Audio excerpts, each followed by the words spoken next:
Hello दोस्तों, मैं हूं पूनम और आप देख रहे हैं लेट्स स्टडी विद पूनम। आज हम बात कर रहे हैं लखनऊ की ऐसी हस्तकला के बारे में जिसमें छोटे छोटे टुकड़ों को जोड़कर बेहद मनमोहक खूबसूरत पैटर्न बनाए जाते हैं।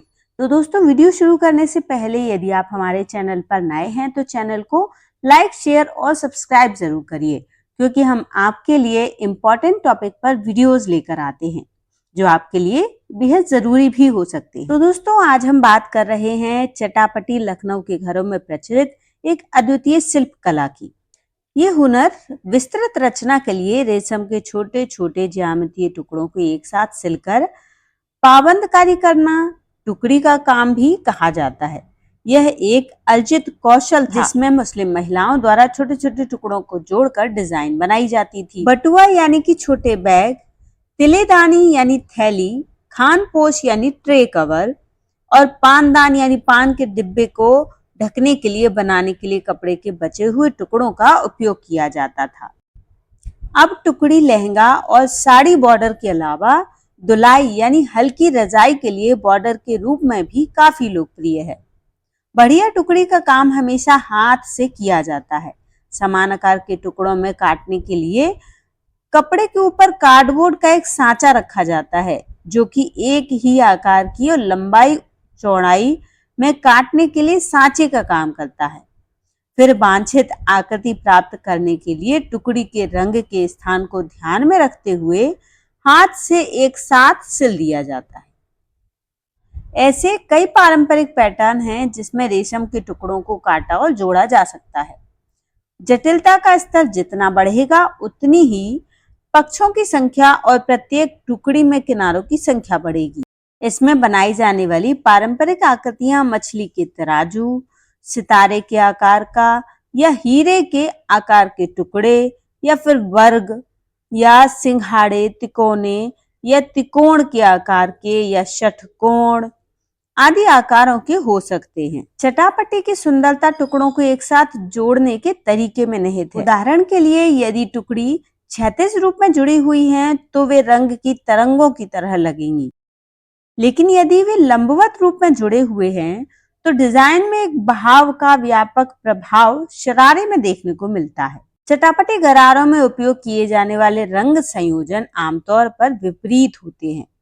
पारंपरिक और सबसे लोकप्रिय संयोजन 4 रंगों का है। रंग बैगनी, गुलाबी, हल्का पीला और पिस्ता हरा। एक ही रंग के अलग अलग रंग भी प्रभावी होते हैं, जैसे कि केवल 2 या 3 रंगों के संयोजन भी बेहद प्रभावी होते हैं। चटापटी का काम अक्सर पतले गोटा या जरी के ऊपर प्रत्येक टुकड़े में छोटे सलमा सितारों या बदला के काम में सजाया जाता है। हालांकि एक प्रतिष्ठित पारंपरिक शिल्प चटापटी का काम अब केवल शहर में कुछ कुशल महिला कारीगरों द्वारा ही किया जाता है। इस कला को अक्सर टुकड़ी नाम से भी जाना जाता है, जिसमें रंगीन कपड़ों के छोटे छोटे टुकड़ों को काटकर या जोड़कर गरारा के लहंगों या साड़ी दुपट्टों के बॉर्डर को बनाया जाता है। यदि चटापटी गरारे के इतिहास की बात करें तो गरारा और विशेष रूप से चटापटी गरारा की उत्पत्ति 19वीं सदी के अंत और 20वीं सदी की शुरुआत में उत्तर प्रदेश के अवध क्षेत्र में हुई थी। यह नवाबों के शासनकाल में रानियों और राजकुमारियों के लिए एक शाही पोशाक के रूप में शुरू हुआ था।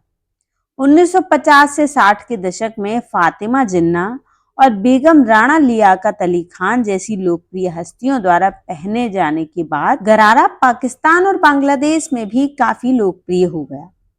आज भी हम हिंदू उर्दू भाषी क्षेत्रों में मुस्लिम महिलाओं और पाकिस्तान और बांग्लादेश में उर्दू भाषी प्रवासियों के बीच शादी की पोशाक के रूप में लोकप्रिय है।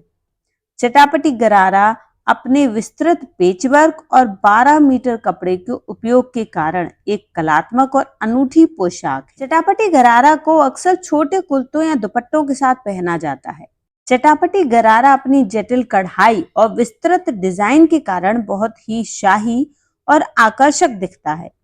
हालांकि गरारा अब दैनिक उपयोग में नहीं पहना जाता, फिर भी यह शादियों और अन्य विशेष अवसरों में एक विशेष लोकप्रिय विकल्प बना हुआ है। डिजाइनर आजकल पारंपरिक गरारा डिजाइनों में आधुनिक एलिमेंट्स को भी शामिल कर लेते हैं, जिससे यह और भी आकर्षक लगता है। तो दोस्तों, ये अनूठी कला जिसे चटापटी या टुकड़ी वर्क नाम से जाना जाता है, इसके बारे में बना हुआ हमारा ये वीडियो आपको कैसा लगा कमेंट करके जरूर बताइए।